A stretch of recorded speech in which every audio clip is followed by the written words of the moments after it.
What's up, guys? Trev here. Today I am taking a look at this Maisto 1/64 scale with an asterisk Ferrari SF90 Stradale from their Speed Icons line. I am only taking a look at this because I bought this at Hobby Lobby for a whole $9.99 plus tax, and I was interested in it because it kind of got me thinking. And this is the point of this video, is not only to look at this, open it up and take a look at it, but also kind of to discuss, are Hot Wheels premiums worth it? Because, Hot Wheels premiums, have always been, Hot Wheels has always been popular. It always has been. They're the top diecast brand. But in terms of a premium sense, are they getting left behind in the dust a little bit? Because there's been a couple lines that have launched. Well, there's one line especially that has launched lately that I think gives it a bit of a run for its money. And I'm really thinking, is there other places you can spend your money? And I picked this up out of curiosity. Now, this Speed Icons line, I have no clue where else to find it. I've only seen it at Hobby Lobby. My Hobby Lobby, I think they also had a Porsche Taycan and a Lamborghini Sion. I got the Ferrari because it's the most interesting one, and Ferrari is quite the hot topic in diecast. Yeah, I'm going to take a look at it and whatnot. It is an official licensed, actually they make that point, officially licensed. They make that as a big point. And yeah, normally I see Maisto as like larger scale, same with its the other company under the Maisto group, Bibarago. And I normally associate Maisto with kind of not great diecast, because there's the like Adventure Force stuff you can find at Walmart, and that stuff is not great quality at all. So yeah, we're gonna see what this this thing is about. I'm just gonna crack it open and take a gander. Now, first things first is that it does come with a little box. I'm wondering, is there like a plastic insert in here to keep the cart? No, you just shove it in here. Does this fit in here? Because if not, does it just rattle? Yeah, no, this doesn't even fit. So okay, so you have a bonus storage box. And it even says in the packaging, it says bonus storage box. Well, the only issue is if you put the car in here, it's just gonna kind of loosely. Oh, I almost dropped it. Like, you just put it in here and it's just in a box. It's just gonna like loosely rattle around in there. I don't think I'd like that. That's what creates package rub. The box itself is pretty decent. By the way, it says 1/64 scale with an asterisk. There's a little disclaimer on the package. What does it say? 1/64 scale refers to the approximate scale size. Some variations may exist. Same thing with Hot Wheels. Not everything is exactly 1/64 scale. It's 1/64-ish because it's whatever fits in the blister. Some of these brands are true to 1/64. I'll get into that. But yeah, the box, not a big fan of it. Just because there's really no way to store it. It just loosely rattles around in the box, and I don't really care. All right, let's take a look at it. So, it does have a metal base. Does it actually tell you the proper scale? No, it just says Ferrari SF90 Stradale, produced under a license of Ferrari, made in China. There's the website, their own website on the base. So, this has a metal base, so it has a lot of weight to it. It does have suspension. You can see it's springing around. Oh, look at that travel. Oh my. It's got some crazy travel in the back there. Does it roll? Wow, it rolls. Okay, you can't really see that. Let's go. Whee! It rolls really nicely, actually. That rolls like a dream. Rolls better than these Majorettes. They don't roll like at all. You got the wheel painted in silver. It's a bit rough. It's a little rough, but here it is. There's the wheel. I picked up this Ferrari because, Maisto, or I should say its parent company, the Maisto group, were the exclusive there's a flaw. Oh, that's not great. That's really bad, actually. Okay, we'll get to that in a little bit. Maisto, or I should say their parent company, the Maisto group, were the sole licensors for Ferrari for like the last 10 years. No one else had the Ferrari license but them. Any other officially licensed Ferraris were probably sub-licensed from them. And most notably, Hot Wheels did not have the Ferrari license. They only just got it back this year, where they also released an SF90 Stradale, and I brought this out to compare.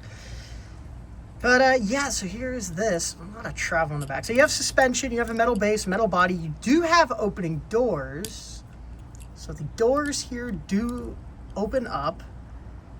You have the interior. Is it detailed? It is not. It's just molded, but that's fine.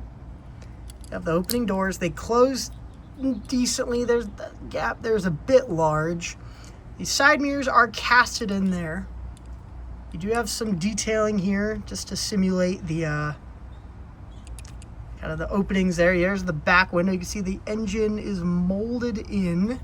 Imagine they did the same for the Hot Wheels one. Oh yeah, the Hot Wheels one actually looks even more detailed. Like, look at the Hot Wheels engine back there. You can't even see it because it's so dark. Like, the Hot Wheels one looks way more detailed back there. I'm trying to get a good angle, but it's so hard to see. There's a helicopter goes by while I give up. But just know the Hot Wheels engine is way more detailed than the Maisto. You have a Ferrari there printed on the rear there. I imagine those are the fuel doors on the top. Here is the front. The headlights are printed in. We got the Ferrari badge right there. There's the front. The back, are those inserted details? They are. Those are inserted taillights. Exhausts are printed in. You got more lights down there. Ferrari badge. Now, there is one. That's, I think, a bit of a flaw. A little bit of a blemish there. There is one flaw, and it's in the roof. The paint here, this is a metal roof. The Hot Wheels one, the basic, is plastic, and it's just textured. The roof is a flaw. You can see it right there. It looks like it's like bubbled and cracking. Ignore my fingerprints, but you can see right there. There's a crack in the paint, and it's actually like fanning out. Which, that's a pretty big flaw. That's not good. You can see how it's actually warped there. So that, I mean, that's noticeable. That's not a. If I'm spending $10 on a diecast, I don't like flaws like this. I will say the model itself is decent. If I compare it to the Hot Wheel, is it the same size? Actually, it's a little bigger. I think it's just a smidge bigger than the Hot Wheel. I'm going to be honest with the Hot Wheels one, actually.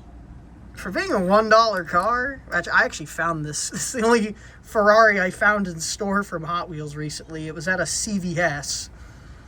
I gotta say, the Hot Wheels one I think is actually comparable to this one. And honestly, for the money, I think the Hot Wheels one wins. And that's what I want to talk about here. Okay, I think when it comes to basics, Hot Wheels and Matchbox both do it better than anyone else, bar none. No contest. Hot Wheels and Matchbox basics rule. They're great.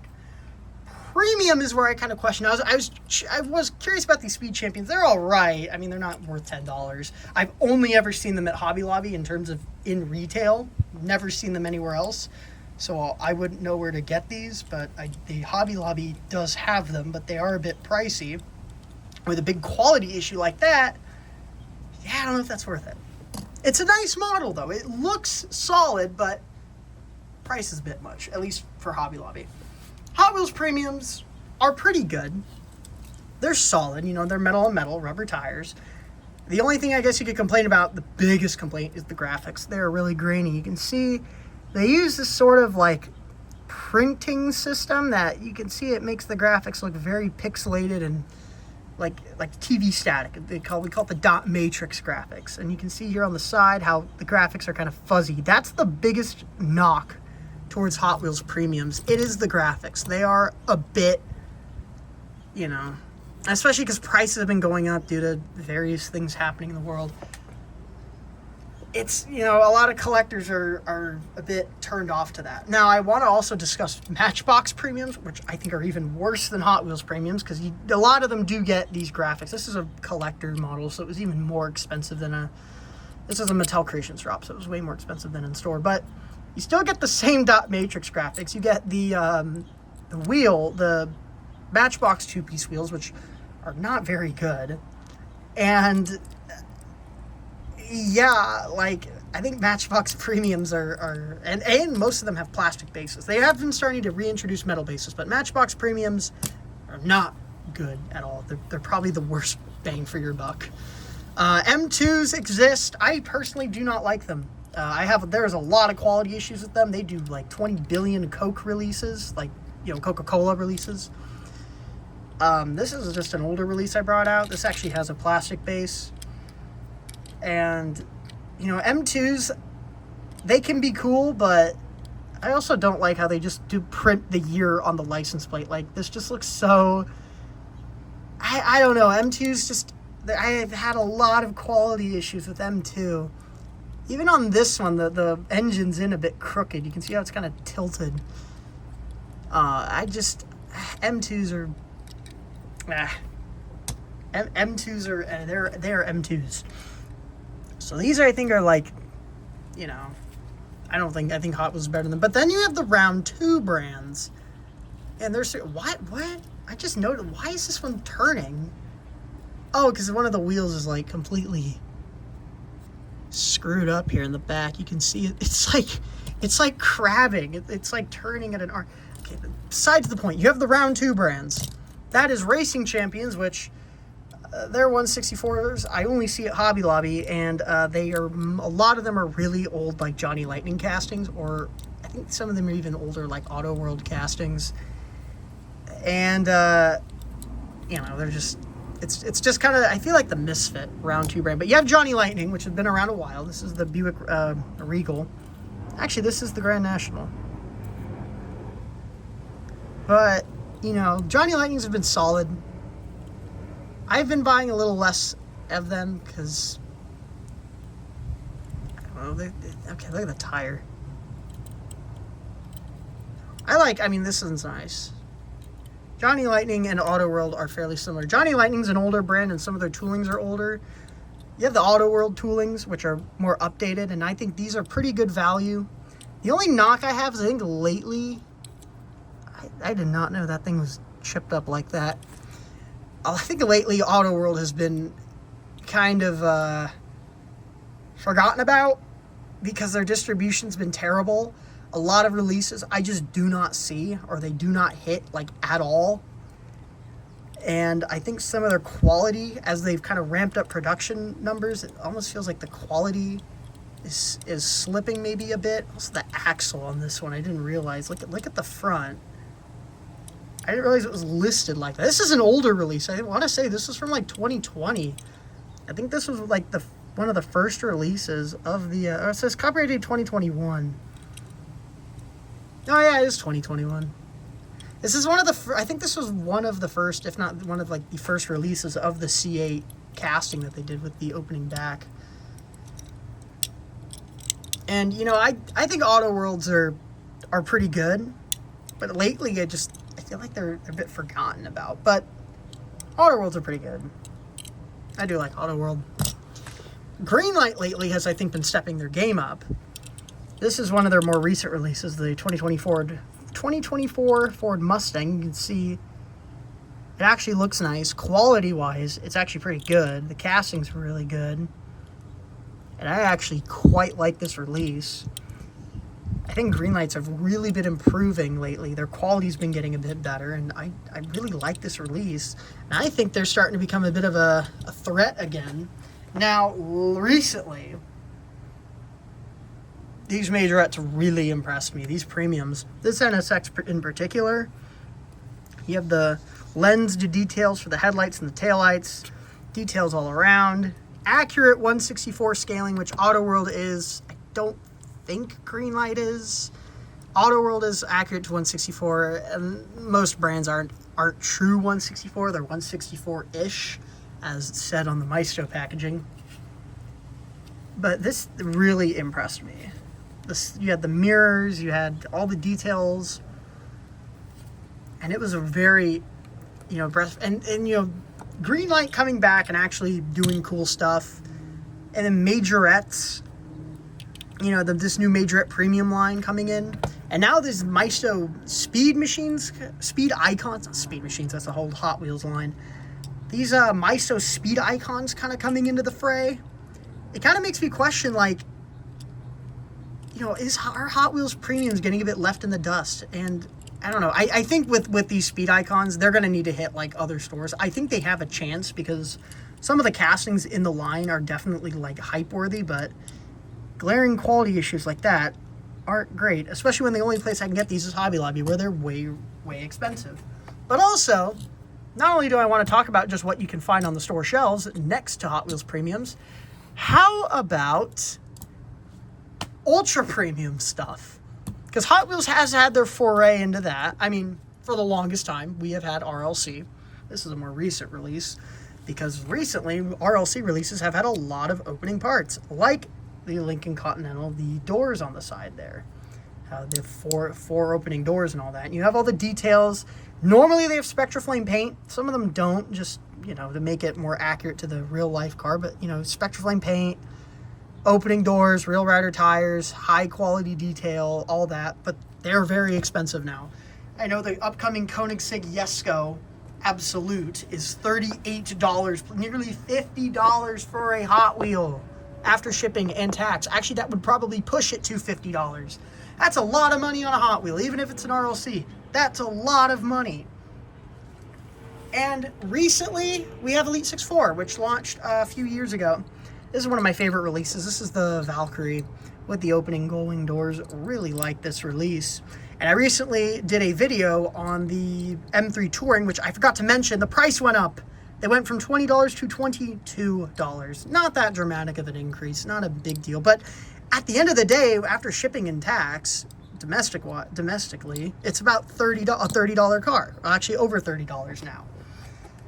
And there are other brands. For example, the biggest competitor, I think, to like Hot Wheels Ultra Premium is Mini GT.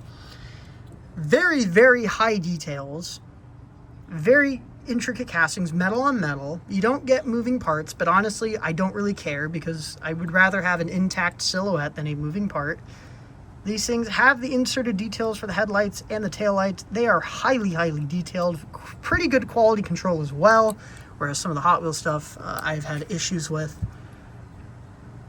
And yeah, these Mini GTs. Mini GT is like, I think, in terms of ultra premium, they are like the #1 competitor because they're also very accessible. Many, many hobby dealers sell these. You can get your hands on Mini GTs fairly easily. And also they have the Kaido House stuff, which this stuff is awesome. Designed by Junimai, who is an ex-Hot Wheels designer. Brought you favorites like the 83 Silverado and the 510 wagon. Those are both June castings. He has a hand on a lot of fan favorites. And he's been doing these Kaido House models with Mini GT where he just goes wild. Metal alloy wheels, these like oil spill sort of chrome base.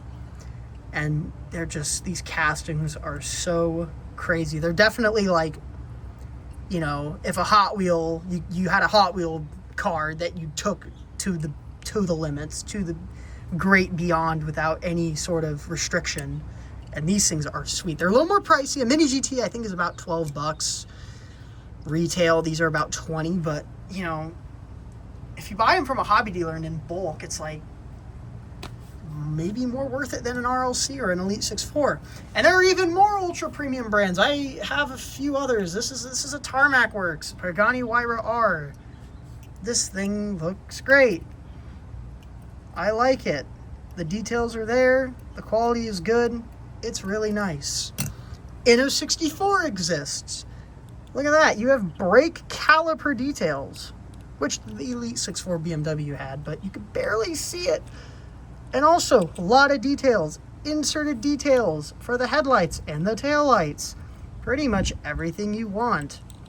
These are a bit harder to find, though. Inno, I think, is a little less accessible. But all these are metal on metal. Everything I've shown you so far is metal on metal in terms of the ultra premium stuff. And then if you want to go like ultra premium, like even higher end, we have TLVs. These are quite a pain to get your hands on, but these are metal on metal, true to 164. A lot of them have opening parts, and in this case, look at the opening parts. Look how nicely they shut. Very, very minimal panel gaps. Very nice detailing. I have this Lamborghini mirror. I have a couple other TLVs. TLVs are really great. They're quite a pain to get your hands on, but at least if you're stateside, but they are very nice. And then you have GCD, which make a lot of Toyotas for diecast talk. You see a lot of the collaborations, which these have front wheel steering, independent suspension, a bunch of details. The skid plate's detailed. This thing swings open on the back. The spare tire, like this thing is so detailed. This was the Toyota Fest 4Runner that they did, and it's very detailed and very nice. They're not cheap, but they are very nice. And then this one I'm a bit guilty of owning. This is a Pop Race. The reason why I say that is because Pop Races, at least now, aren't licensed. I don't think they've been licensed, so this is made without the permission of Mercedes. But look at all the detail. And the thing I like about this is it has removable parts that are held together with magnets. So they stay on really nicely, and they don't just like fall off, which has happened with some of my Tomica Limited Vintage Super Silhouette. The front hood comes off, but it just kind of sits there, so it just falls off. The same thing with the 499p Modificata from the Hot Wheels Ferrari Heritage set. That also just falls off. It just sits in place. So if you tilt it a little bit, it's going to tumble off. And, you know, I talk about this because Hot Wheels has always been the king of diecast, the king of 164. They have been around for many, many, many years. They are still kicking it. They still have hype, and they're still doing great stuff. But, and then their basics, I think, are better than anyone else. But when we're going to premium, there's just so many options. And I think now is one of the best times to be a diecast collector because we have all of this other stuff on the market. There's so much more than just Hot Wheels. And I'm not saying Hot Wheels is bad, but like, is it worth it? When you have other brands like these new Majorettes, you know, like Auto World, if you like these Maistos, I'm still a bit miffed about the roof. And then you go into ultra premiums. Do you save a couple dollars, save up a couple dollars and go for a Mini GT, or go for a Tarmac Works, or an Inno 64, or if you're naughty and you like unlicensed stuff, a Pop Race. You know, there's options. There's so much stuff out there. You know, whether it be $1-ish basic cars or ultra premium, highly detailed models as well.